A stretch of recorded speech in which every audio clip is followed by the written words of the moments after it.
Ever notice how Netflix seems to load instantly at 3 a.m.? But during prime time, it's buffering like it's 2005.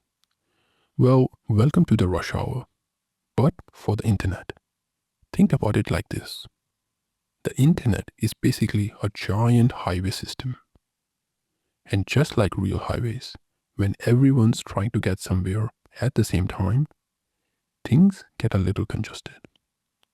At 8 p.m. on a Friday, millions of people are trying to stream the latest episodes of their favorite shows. All of that data is trying to squeeze through the same digital pipes. It's like trying to pour a swimming pool through a garden hose. But here's where it gets clever. Companies like Netflix don't just have one giant server somewhere. They have thousands of them scattered all over the world. It's like having a pizza place on every corner instead of just one downtown.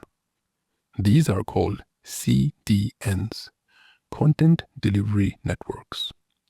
Fancy name, but simple concept. Put the stuff people want as close to them as possible. So when you are watching a show, you are probably not getting it from Netflix's main servers in California. You're getting it from a server that's maybe 20 miles away from your house. Much shorter trip, much faster delivery. And websites also use this thing called caching, basically saving copies of stuff that lots of people want.